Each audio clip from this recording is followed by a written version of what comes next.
Welcome to Fortitude at Work, a podcast all about building your mental and emotional strength. Pull up a chair and join in the chat with your hosts, Leanne and John. Let's talk all things that put fortitude to work for you. Well, that was actually a pretty intense session, and you took us where I didn't want to go, Johnny. I did dominate a bit, sorry about that. I was carrying on with all my, hairy-fairy, tree-hugging stuff. Yeah, you were, but to be honest, you're actually, I think you're spot on, and I didn't realise that until after my billy goat days, and in fact probably months teaching at uni, and I've just been having this conversation with Jerry and talking about how my values, realising that my values at Billy Goat were actually, one of them was about being able to give local people employment. And that was really important to me, and I was very proud of that, and I saw that as part of the reason for Billy Goat was that there was many people on the Central Coast that would benefit. That was a core value, wasn't it, to do that for the locals? Yeah. But of course, when the business slowed and I had to make people redundant, that's when I actually realised, well, it wasn't even then, to be honest. I had to make people redundant, and having those conversations, and we were just talking about all of this, and having those conversations was dreadful. That hit hard. That hit really hard. Yeah. And it actually wasn't until years later that I realised that the reason that I ended up, one of the reasons, it was, there was a number, but one of the reasons why I ended up having that breakdown was because I was so in conflict to what my values were. Yeah. Like I was forced, and perhaps in hindsight, just like we've talked about today, it is, I've teased you about it being tree hugging, but it actually is this is probably the most valuable episode we've done so far, because I think in hindsight, if I had actually acknowledged that sharing the opportunities with others, so employing people, local people on the coast so they could stay on the coast and work, was a really important value when I started Billy Goat. Yeah. If I'd actually written that down somewhere, maybe I might have been a bit more prepared for having talks and making people redundant. Yeah. Because I would have known, okay, this is actually in conflict. Yeah, you would have seen it in writing, so you would have seen that one of my core values is about supporting locals. And if you'd had that in writing, then you would have, the second you had to make someone redundant and you felt that bind inside, you would go, oh, this is my core value being challenged like you wouldn't believe. Yeah. It's going to hurt. Yeah. But you'd be able to connect it.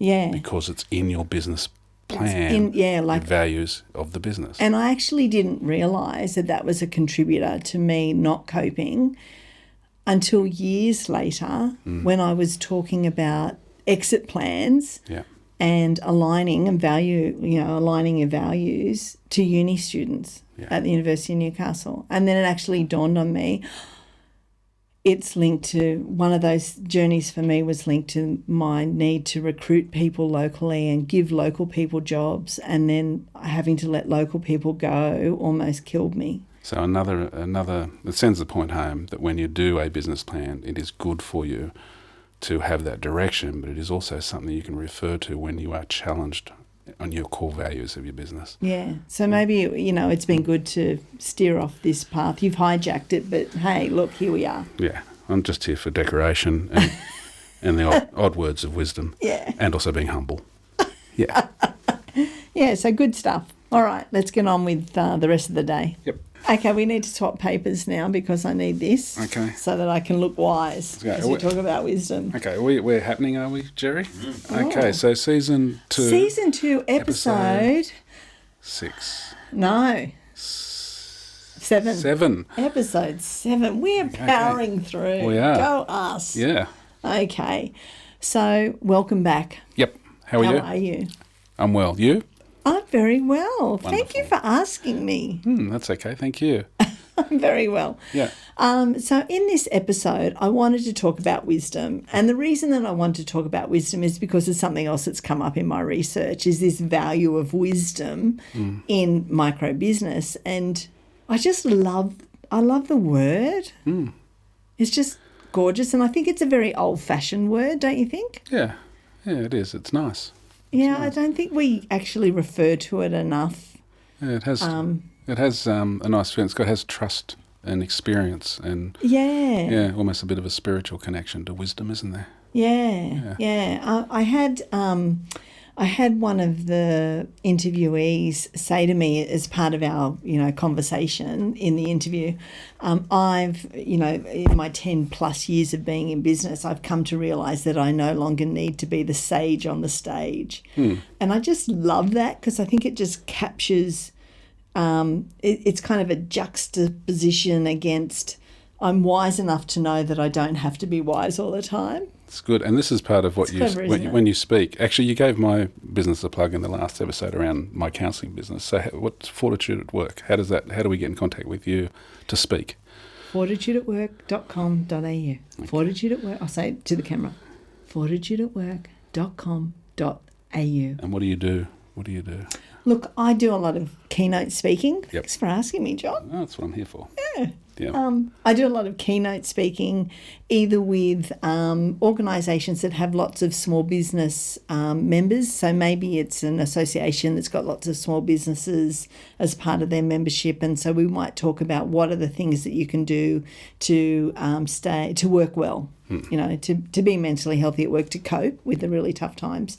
Or I might work with organisations that just want a better understanding of what's going on in small business and what are the challenges and how can they better support their small business customers. So I tend to do keynotes, I guess, in those areas. And what's most exciting, though, about the work that I do now is I've got such rich insight into small business. Thank you to my PhD. Thank you so much for the opportunity. It's almost like University of Newcastle. It's almost like wisdom.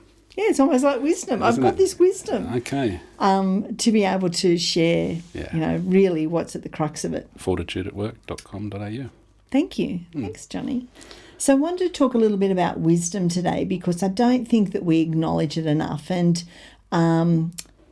firstly, I guess I wanted to give a bit of a definition of what wisdom actually is, because so often we tend to associate wisdom with age. So, if I'm old, if I'm in my twilight years, the autumn years, then suddenly I become this wise guru. And I think perhaps Western philosophy does this so much better than Eastern philosophy, does this so much better than Western approaches to age and aging. I think in Eastern philosophies, we do have that notion of the Buddha and the wise person who does have a high degree of wisdom. Would you agree? Yes, although age isn't always it. I agree. We're not all ignorant and useless until we turn 50. There's that's right. Some have a lot of life experience and have experienced a lot of stuff in their early years and have to grow up very quickly and they gain a lot of wisdom very young. Yeah, I totally agree. So, and certainly that's what the research actually posits or argues, is that wisdom isn't necessarily age related. It can be, but it's more likely to be life experience related. Yep. So I might be a young person who's had an extensive amount of life experience and I become wise in those areas. Street smart. Yeah, street smart. Yeah. Likewise too, though, I might have a lot of, life experience, but I'm just not wise. That's true. I just don't actually get it. You weren't listening. No. You weren't watching. You just keep doing the same things over and over again. Yeah, exactly right. We just sort of don't really learn. And in fact, when we look at what does wisdom, and look, I'll just show you. I've got a very boring research paper here. Well, it's not boring to me, but it's probably boring to everyone else. But you can see here that I've made... Yeah. Just bringing along my homework, okay? Bringing along my homework. But one of the things that they talk about when it comes to wisdom is not only about having an awareness of the experience, and processing that experience from your own perspective, but it actually says about using that experience in future application for the benefit of yourself or others. So in other words, it's the wise use of that learning and what that actually means. And the reason that I wanted to talk about it today was because I just don't know that we think that we give ourselves enough credit, and I'm talking from a micro business perspective, but I know you'll talk more broadly. I just don't know that we give ourselves enough credit for the life experience that we've had in life. And should we do that? Like, why do we stop trusting ourselves? Well, I think it's around confidence. And that is, and belief in self. We experience so much stuff in our lives, and we're like sponges, and we have filters, I know, but all of this experience does get in, like liquid into this chalk. Not everyone's going to get that reference. I do, though. Good. So it gets in. And when you are about to make decisions or about to move your business to a different level, as they say, and your self-doubt comes in, we often forget what we know. And we know a lot of stuff. Yeah. And we don't know everything, ever. Yeah. But we know a lot of stuff. So trying to remember that at times of self-doubt, that there is some wisdom from experience, will help your confidence. And perhaps it goes back to mindfulness as well. So being aware of the talk that's going on in your head. So Can I give you, you've heard this story before, but maybe it's worth sharing. So when I was young, I always wanted to have a horse. Always loved horses, but my family, we couldn't afford a horse. But it never stopped me from asking. So regularly I would be saying to my mum and dad, can we please, buy a horse? I really want one. And they'd say, no, we can't afford it. Fair enough. And then as I grew up and I went on to very senior roles in corporate life, which is what I was doing before I met you. I was just a workaholic. So very senior roles in corporate life. I used to do these retreats with leaders of large organisations, and we'd go off-site and we'd spend a week talking about leadership and management and a whole range of things. And we'd go to these absolutely gorgeous country locations because we want to take people out of their workspace. And quite often on these locations there would be, fields with horses around. And so in the breaks I would take apples down to the paddocks and feed the horses. And I can remember one day somebody said to me, who'd walked down with me to the paddock, my goodness, why, you love horses so much, you're still telling me that you go out riding, why don't you go and buy your own horse? And my first response to them was, oh no, we can't afford it. And you're a grown-up now. That's right. Making your own money in your own place. That's right. And you just went straight to, we can't afford it. Old habits, right? Old talk, old self-talk. Yeah. And that's exactly right. So I took a moment to reflect and went, exactly that. Hang on a second. I'm actually independent. I'm earning very good money now. I'm doing my own thing. I'm an adult. I'm a grown-up. And I want a horse. I want a horse. Yeah. And I went out and got one. Yes, you did. And then I fell off it. You but did. Anyway. No, you didn't. What was that first? The first horse was... okay, good. I can't remember his name. Spotty, was it? I think it was, or something like that. Patch or something. No, it wasn't. Anyway, thanks for sidetracking the conversation. I was just important. I should remember the name of your first horse. You wanted it for so long, and you don't even remember the horse's name. Sunny. It wasn't Sunny. I'm going to keep on this sidetrack until we get the name of this horse. It was Patch or something. No, it was a like white horse, and you got it from Matcham. Yes, I did. And why do you remember this, but you can't remember how I have my coffee of a morning? It's strange. Why? Yeah, I know. Anyway, let's get back to wisdom. Got it. And the reason, though, that I've told that story is because sometimes we habitually fall back into old patterns and old ways of thinking when in fact we've had like years of further life experience since those old patterns. Would you agree? Yes. Well, the head talk it gives us all the trouble, right? So it's our confidence, our stress, when we worry about the future, when we give too much time to the past, we're missing out on the present. Right. So, all of that head talk causes all types of strife. Yeah, right. And if you can, like you said with mindfulness, grab a quick gap and say, hang on a second. Yeah. I'm a grown-up. I can get my own horse. Yeah. Right? I've had a lot of experience. I actually know a lot about that subject. Right. It's not everything about that subject, but I know a lot of it, and it has value. Right. I have value. Exactly. And I think too, it's about thinking more broadly about our capabilities. Yeah. And who we are and what we do, and being able to say, well, let me give you an example. I had a person that I spoke to in my research who was going through a particularly challenging time in their business, but who said to me, you know what, times are really tough, but I've gone through challenging times before, not related to business. I've gone through a divorce. I've gone through loss. Yeah. I've gone through losing my house. Yeah. I've survived all of that, so I know I can survive this. My CV of life experience says I have a bit of resilience here. Right. Yes. So why am I so concerned that I may not get through this storm when I've got through so many before? That's right. And it doesn't have to be the exact same storm. It's about my resilience. Yeah.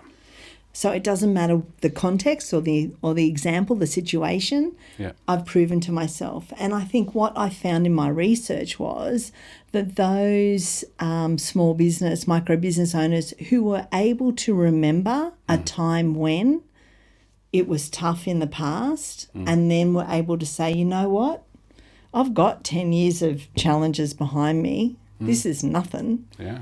Who was able to say that. Yeah. Or I've got coping strategies, or I've tried this before, definitely came across as less stressed and a lot calmer and better able to cope. So they trusted their own wisdom. They remembered. They actually remembered. And I wrote this down the other day because I think that's a key benefit of being in a micro business. I think this is a real positive. When I'm a micro business owner or a sole trader, I keep my memory. Like I keep my corporate memory. Yeah. I keep my business memory. You do. Maybe, you diarise things. Journaling is so good. We're going to get off track. I don't want to. No, that's fine. I'm still trying to remember the name of the horse. So. Journaling, like writing down your experience somewhere, even voice recording, voice memos, journaling is so good because you keep your memory. Yeah.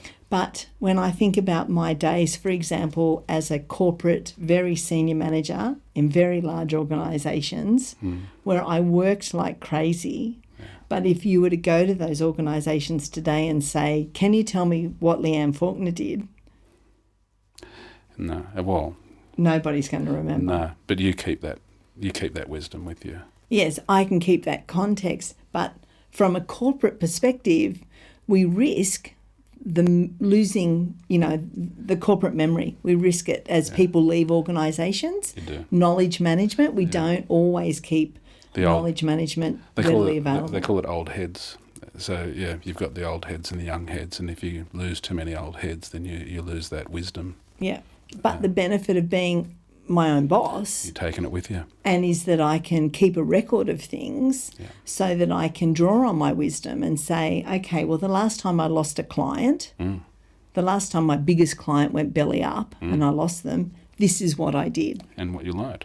And what I learned. Yeah. And because I've survived that previously, I'm going to bring that wisdom, because one of the things that this article talks about is the ability to be able to evaluate what happened in the past and use it in the present in a very wise way. Yeah. So because it's just me, I can have a great corporate memory that never gets lost. Yep.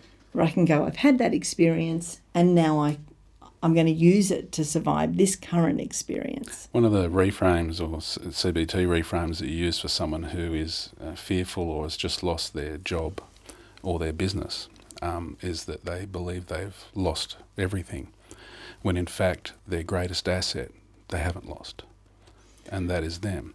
So right. And they start exactly. They start fearing for the future and say, well, what am I going to do now? I don't have that job anymore. You say, well, what do you have? You have all those years of experience, all of that wisdom you have, and that is your value and your asset, and you still got it. No one's taken that from you. So can we just talk about that a little bit more? Because when you're in overwhelm, you're in overwhelm. And we know that when I'm stressed or I'm feeling anxious, the ability to think clearly and have clarity can be lost. My hormones are racing, chemicals going through my body, my brain can't think, I've got brain fog, I can't think clearly. And it really is at that time, though, that I want to be able to remember my wisdom and remember the things I've been through before to help me get through. So what are some of the strategies I can do to keep my own, corporate memory? I've touched on one, which is journaling. What else do you think? Well, you're talking to the wrong person who's going to try and, find a solution here. What I do is I trust that process. So if you go through a huge period of self-doubt and overwhelm and fear, and you feel like you're having a breakdown, then the timing is right for you to feel it and to survive it, and then to take your value forward from it. Yes. So, yes, there's lots of strategies around breathing and around walking and around exercise. But in terms of remembering how I've built my resilience in the past, I might do things like journaling. You mentioned earlier in the previous episode was around writing down your core values and beliefs and writing down your business plan. Yeah. So if you do have it in writing, you can refer to you. That's right. And what's important to you in the written word. Yeah. Absolutely. There's just such...